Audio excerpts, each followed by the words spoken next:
नमस्कार विद्यार्थी मित्रांनो, लर्न फॉर नॉलेज या यूट्यूब चॅनलमध्ये आपले सहर्ष स्वागत आहे. आज आपण इयत्ता 6वीचं मराठी विषयाचं दुखणं बोटभर या प्रकरणाचा संपूर्ण स्वाध्याय अभ्यासणार आहोत. प्रश्न पहिला, 4-5 वाक्यात उत्तरे लिहा. त्यातला पहिला उपप्रश्न अ. लेखिकेच्या बोटाला दुखापत कशी झाली? दुखापत झाल्यावर लेखिकेने काय केले? याचं उत्तर आहे, एकदा कडक गुळ बत्त्याने ठेचताना बत्त्याचा एक घाव चुकून लेखिकेच्या उजव्या हाताच्या बोटावर पडला. लेखिकेला दुखापत झाली. घाव बसल्यावर वेदना होताच लेखिकेने ते बोट तोंडात घातले. नंतर ठसठसणाऱ्या बोटाला मलम लावले. ते गरम पाण्याने शेकले. बोट फुगल्यावर त्यावर तेल मालिश केले. पुढील उपप्रश्न आहे आ. ठसठसणाऱ्या बोटाचं वर्णन लेखिकेने कसे केले आहे? लेखिकेचे बोट मानी माणसासारखे ताठले.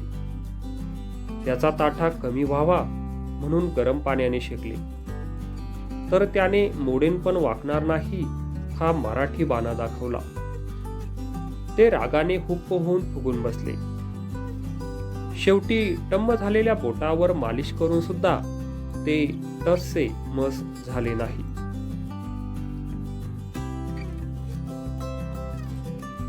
पुढील उपप्रश्न आहे ई. बोटाला लागल्यामुळे लेखिकेच्या कामावर काय परिणाम झाला? याचं उत्तर आहे, डॉक्टरांनी लेखिकेच्या दुखऱ्या बोटाला स्ट्रॅपिंग करून हात गळ्यात अडकवला. त्यामुळे त्या अवस्थेत कामावर न जाता लेखिकेला रजा टाकून घरी बसावे लागले.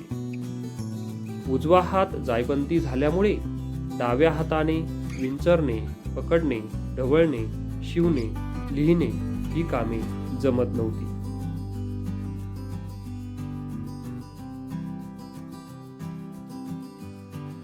प्रश्न दुसरा आहे, का ते लिहा. त्यातला अ. लेखिकेला कपाळाला हात लावण्याची वेळ आली.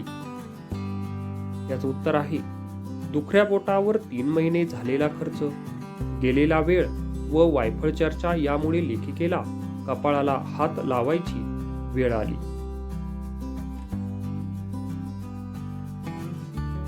आ. लेखिका डॉक्टरांकडे जाण्यास तयार झाली.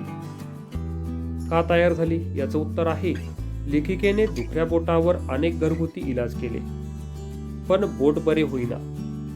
शेवटी लेखिकेच्या भाच्याने हा नाद सोड, डॉक्टरांचा फोन जोड असा उपदेश केल्यामुळे लेखिका डॉक्टरांकडे जायला तयार झाली.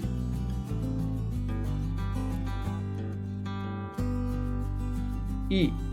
दवाखान्यात गेल्यावर लेखिकेच्या पोटात गोळा आला. का? त्याचं उत्तर आहे, दवाखान्यात गेल्यावर कुणाचा पाय प्लास्टरमध्ये, कुणी कुबड्याधारी, कुणाचे हात गाळ्यात ही भयानक दृश्ये लेखिकेने पाहिल्यामुळे लेखिकेच्या पोटात गोळा आला.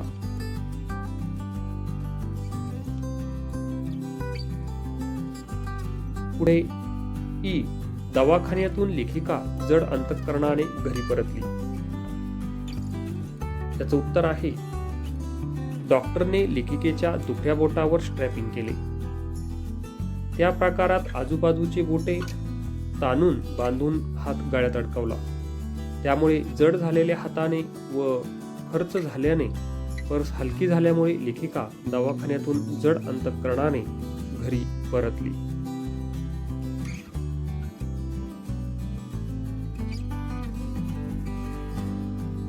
उ. लेखिकेला आता बोटाचे महत्त्व समजले आहे. का? याचं उत्तर आहे, बोट जायबंदी झाल्यामुळे लेखिका कुणाच्या नावाने बोटे मोडू शकत नाही. कितीही राग आला तरी घट्ट मूठ वळवू शकत नाही हे समजून चुकल्यामुळे आता बोटाचे महत्त्व समजले आहे.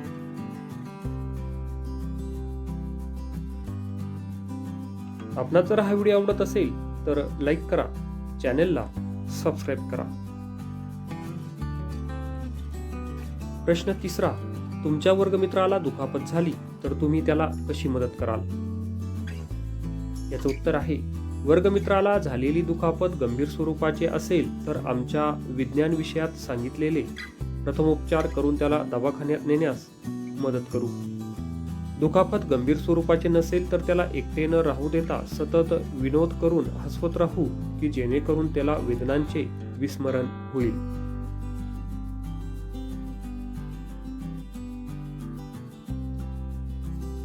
प्रश्न चौथा आहे, पाठामध्ये बोटाला दुखापत होण्यापासून बोट बरे होईपर्यंत आलेल्या घटना क्रमवार लिहा.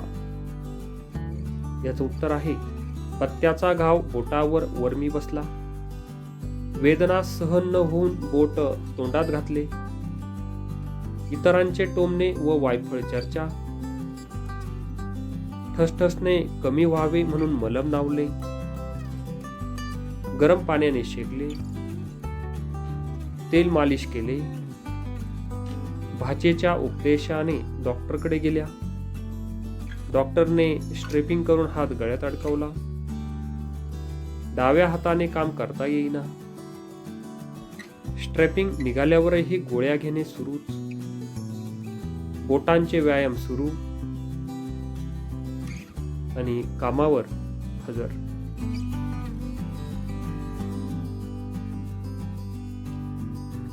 प्रश्न पाचवा, दुखापत झालेले बोट तुमच्याशी बोलते आहे अशी कल्पना करून 10-12 ओळी लिहा. याचं उत्तर आहे, मुला तुला खूप दुखते का? ठसठसतय ना खूप? हो, मी तुझं दुखापत झालेलं बोटच बोलते आहे. दार लावताना तू किती घाईने आपटलंस, त्यामुळे मी फटीत चेमटलो. किती निष्काळजीपणा तुझा. बरं आता ते जाऊ दे, तू आता मला बर्फाने शेक दे, त्यावर मलम लाव, थोडी ठसठस कमी होईल.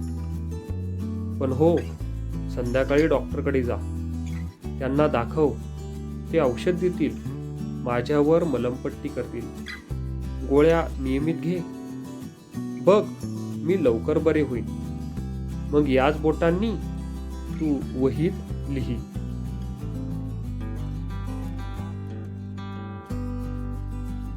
प्रश्न 6वा आहे, तुम्हाला ठेच लागून जखम झाली तर काय कराल ते लिहा. याचं उत्तर आहे, आम्हाला ठेच लागली तर तो दगड उचलून रस्त्यावरून बाजूला फेकून देईल, मग तसाच घरी जाईन, हॉस्पिटलमध्ये जाणार नाही.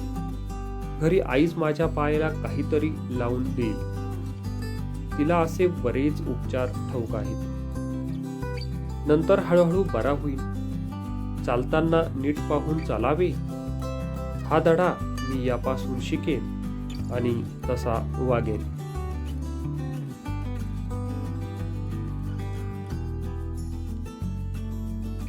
खेळूया शब्दांशी. त्यामध्ये अ, खालील शब्दांचे पाठात आलेले समानार्थी शब्द लिहा. अ, वहिनी, त्याचा समानार्थी शब्द आहे भाऊजाई. आ, कथा, समानार्थी शब्द आहे कहाणी. ई, आघात, त्याचा समानार्थी शब्द आहे घाव. ई, ललाट, याचा समानार्थी शब्द आहे कपाळ. उ, त्रास, याचा समानार्थी शब्द आहे हैराण. उ, सकाळ, प्रभात. नवल, आश्चर्य. तोरा, ताठा. आणि हात, याचा समानार्थी शब्द आहे कर. खेळूया शब्दांशी मध्ये आ, खालील शब्दांचे विरुद्धार्थी शब्द लिहा. गरम, याचा विरुद्धार्थी आहे गार. उजवा, डावा. घट्ट, सैल. दुर्लक्ष, याचा विरुद्धार्थी आहे लक्ष. ई, वाक्यात उपयोग करा. वायफळ चर्चा. चाळ कमिटीचे लोक मुद्दा सोडून वायफळ चर्चा करीत बसले. क्रमांक 2, ठसठसणे. काल मला ठेच लागली, पण अंगठा अजून ठसठसतो. क्रमांक 3 बाळबोध.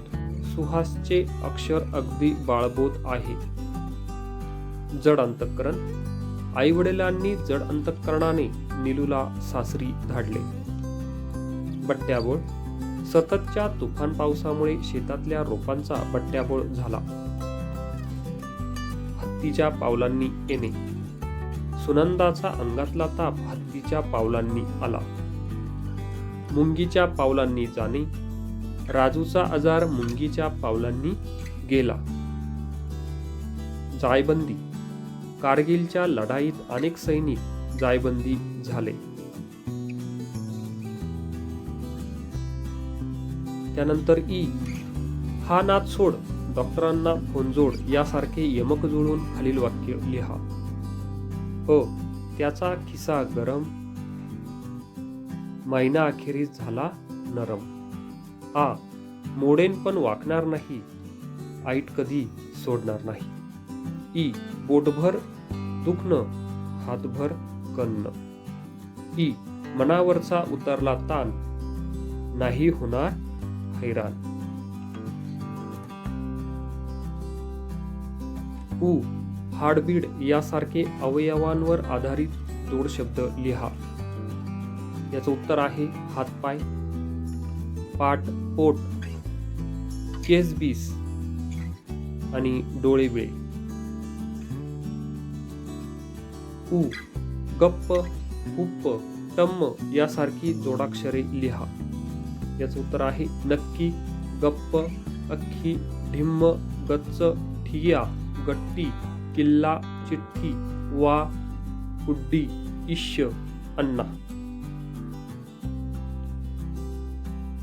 ए. आकृतीत दिल्याप्रमाणे पुढे दिलेल्या शब्दांचे शेवटचे अक्षर सारखे असणारे शब्द लिहा.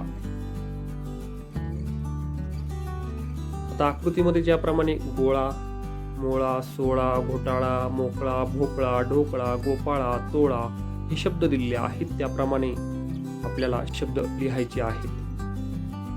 बघा. प चं उत्तर मात्र, पत्र, पात्र, सत्र, मित्र. आ. बत्ता, पत्ता, लत्ता, सत्ता, भत्ता. ई.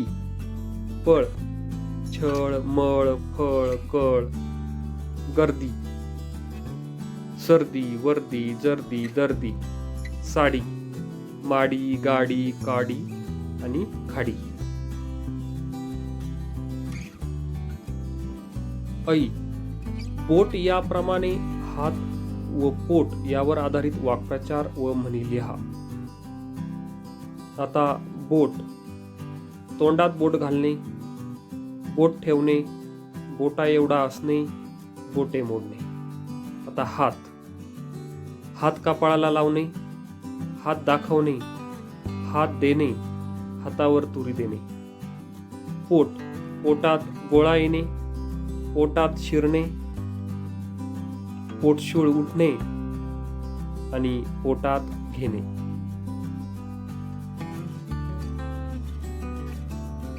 ओ. हात व हस्त हे एकाच अर्थाचे शब्द आहेत. खालील शब्दात हात व हस्त लपलेले आहेत ते शब्द वाचा व त्यांचे अर्थ समजून घ्या. हातोडा, हातकंकण, हातकडी, हस्तक्षेप, हस्तकला, हातमोजे, हस्तरेषा, हस्ताक्षर, हातखंडा, हस्तलिखित, हस्तांदोलन, हस्तगत. आता याचं उत्तर आहे हात. आता हातोडा ठोकण्याचे एक अवजार. हातकंकण हातात घालावयाचे कंकण. हातकडी शृंखला. हातमोजे हातात घालावयाचे मोजे. हस्तकला हाताने निर्मिलेली कला. हातखंडा नैपुण्य. हस्तरेषा हातावरील रेषा. हस्ताक्षर हाताने लिहिलेले अक्षर. हस्त. हस्तरेषा हातावरील रेषा. हस्तलिखित हाताने लिहिलेले. हस्तांदोलन हात मिळवून हलवणे. हस्तगत मिळवणे आणि हस्तक्षेप मध्ये लुडबुड.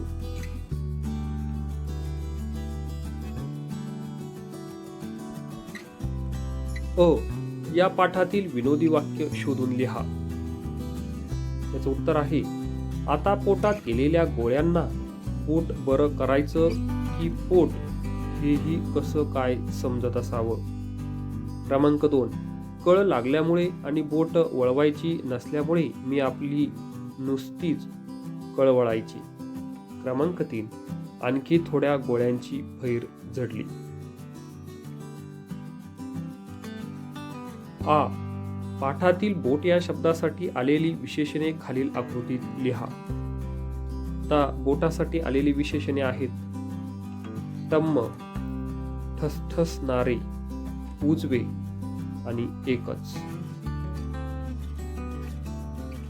ई. हत्तीच्या पावलांनी येणे, मुंगीच्या पावलांनी जाणे यासारख्या म्हणी शोधा. याचं उत्तर आहे, आग रामेश्वरी, बंब सोमेश्वरी. 2. आगीतून आला, उपाट्यात पडला. क्रमांक 3, इकडे आड तिकडे विहीर.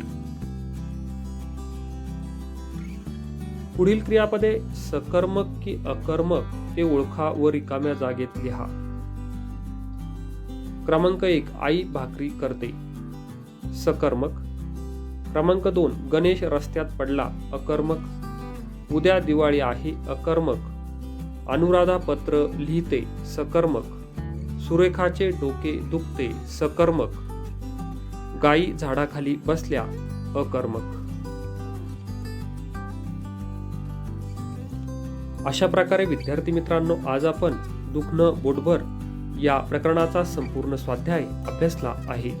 आपणास जर हा व्हिडिओ आवडला असेल तर लाईक करा, कमेंट करा आणि चॅनल जर सबस्क्राईब केलेलं नसेल तर चॅनलला सबस्क्राईब करा. Thank you very much for watching this video.